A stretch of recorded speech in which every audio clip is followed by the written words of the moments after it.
कहानी की शुरुआत में हमें दो कपल्स को दिखाया जाता है जो यहाँ पर घूमने के लिए आए हैं। सुबह होते ही ये सब जंगल में घूमने के लिए निकल जाते हैं। थोड़ी दूर चलकर इन्हें जंगल के बीचों बीच एक सुनसान वीरान बिल्डिंग नजर आती है। धीरे धीरे करके ये सभी इस बिल्डिंग के अंदर चले जाते हैं। बिल्डिंग के अंदर इन्हें एक रहस्यमय कुआं दिखाई देता है। इस कुएं की गहराई को नापने के लिए बेन इस कुएं के अंदर एक पत्थर फेंकता है, जिसकी उन सबको कोई भी आवाज नहीं आती। तभी हमें दिखाया जाता है कि वह दोनों बच्चे उस कुएं की तरफ इशारा करते हुए कहते हैं कि हमें यहां जाना है। इन बच्चों की बातें उन सबको डराने लगती हैं और वो यहां से जाने का फैसला करते हैं। तभी लूसी की नाक से खून आने लगता है, जिससे वो और भी डर जाते हैं और वहां से जाने लगते हैं। तभी हमें दिखाया जाता है कि लूसी का भाई स्पेंसर उस कुएं के अंदर कूदने वाला ही होता है। इतने में बेन की नजर स्पेंसर पर चली जाती है और वह उसे बचा लेता है। इसके बाद ये सब यहां से निकल जाते हैं। आगे हमें दिखाया जाता है कि थॉमस बेन को टेबल की सहायता से बोतल का ढक्कन खोलना सिखा रहा था। इसके बाद इस हरकत के कारण एली और थॉमस में लड़ाई शुरू हो जाती है कि तुम एक बोतल का ढक्कन खोलने के लिए किसी का टेबल क्यों खराब कर रहे हो।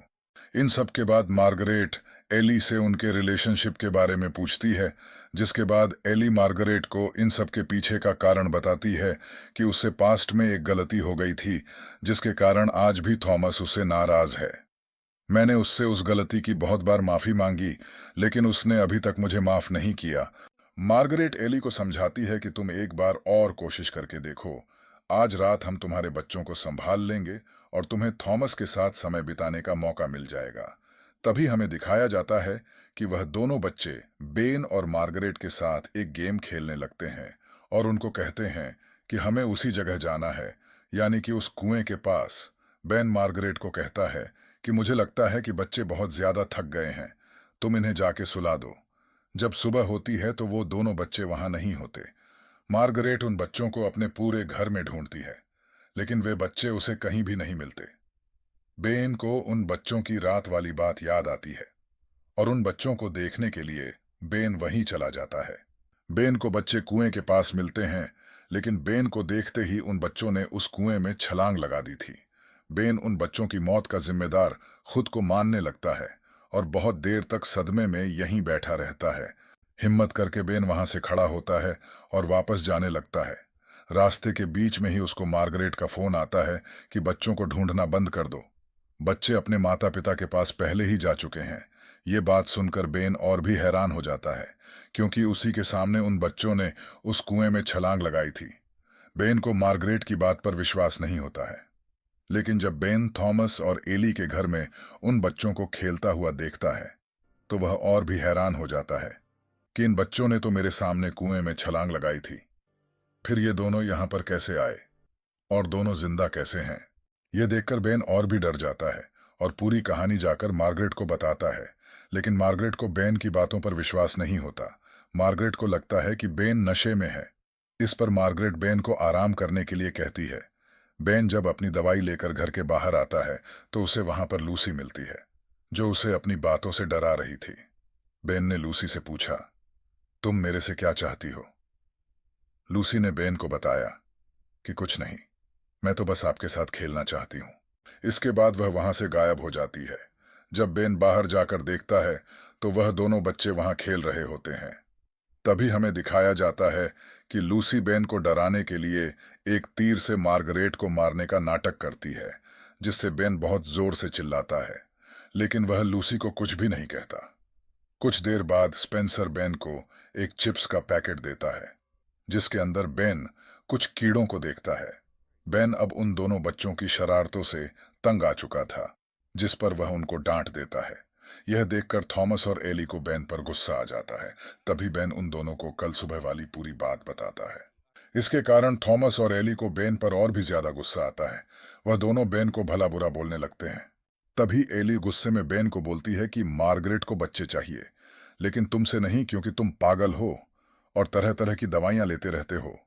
यह सुनकर मार्गरेट को गुस्सा आ जाता है और वह एली को थप्पड़ मार देती है। आगे हमें दिखाया जाता है कि बेन सोफे पर बैठा होता है। तभी वहां पर वे दोनों बच्चे आ जाते हैं। बेन उन दोनों से पूछता है कि तुम दोनों मुझसे चाहते क्या हो। बच्चे कहते हैं कुछ भी नहीं, बस हम तो तुम्हारे साथ खेलना चाहते हैं। तभी हम देखते हैं कि स्पेंसर बेन को एक स्टिक से परेशान करना शुरू कर देता है। बेन स्पेंसर से जब वह स्टिक छीन रहा होता है तो वह उसके पेट में लग जाती है, जिस पर स्पेंसर वहीं पर मर जाता है। एली अपने बच्चे को मरा हुआ देखकर बिल्कुल सुन्न हो जाती है और बेन को घर से बाहर निकाल देती है। वहीं पर हम देखते हैं कि थॉमस बेन को अरेस्ट करवाने के लिए पुलिस को फोन लगाता है। तभी मार्गरेट घर के बाहर आती है।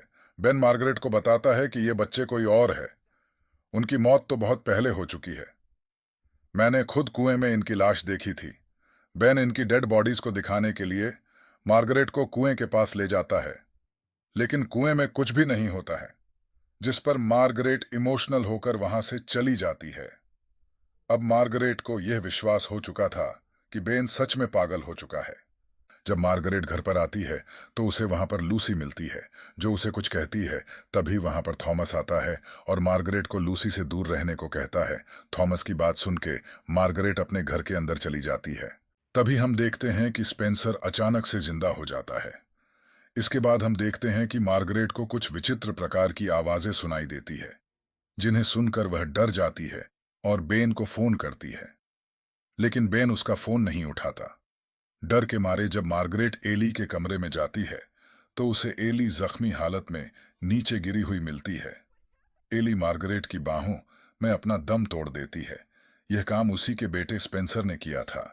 स्पेंसर की आंखें अब चमकने लगी थीं और वह कीड़ों जैसी आवाजें निकाल रहा था। मार्गरेट को अब बेन की बातें समझ में आने लगी थीं कि ये बच्चे कोई और है।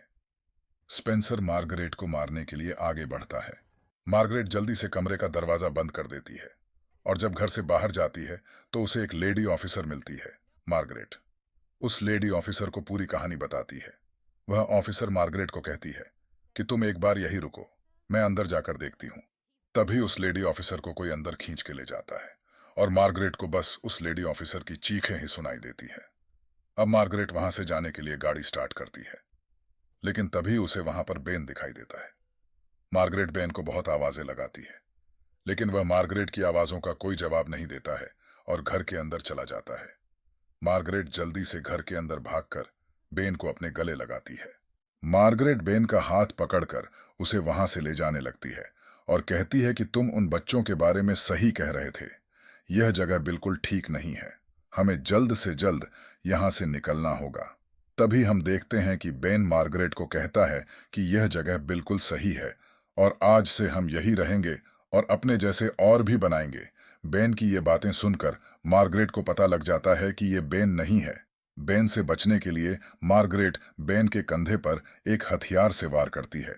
इसके बाद हमें दिखाया जाता है कि मार्गरेट जब घर की सीढ़ियों से उतर रही थी तब स्पेंसर मार्गरेट के पैरों के आगे एक डंडी लगा देता है, जिसके कारण मार्गरेट वहीं गिर जाती है और गिरने के कारण बेहोश हो जाती है। जब मार्गरेट की आंखें खुलती हैं तो वह खुद को उस बिल्डिंग में पाती है और अपने बगल में एली की लाश को देखती है। जब वे दोनों बच्चे एली की लाश को उस कुएं में धक्का दे रहे थे तब पीछे से मार्गरेट आकर उन दोनों बच्चों को कुएं में धकेल देती है। मार्गरेट वहां से भागकर जब अपनी गाड़ी के पास जा रही होती है तभी वहां पर पीछे से बेन आ जाता है और उसे वहां से जाने के लिए मना करता है। तभी हम देखते हैं कि थॉमस वहां पर आता है और बेन को नीचे गिरा देता है और मार्गरेट को वहां से जाने को कहता है। कुछ दूर जाकर मार्गरेट अपनी गाड़ी को रोककर जोर जोर से रोती है, क्योंकि उसने सभी को अब खो दिया था। तभी मार्गरेट को अपने सामने बेन और वह दोनों बच्चे दिखाई देते हैं। मार्गरेट अपनी गाड़ी को फिर से स्टार्ट करती है और तेज स्पीड में उन तीनों को गाड़ी से टक्कर मार देती है और यह मूवी यहीं पर खत्म हो जाती है। मैं आशा करता हूं कि आपको हमारी एक्सप्लेनेशन पसंद आई होगी।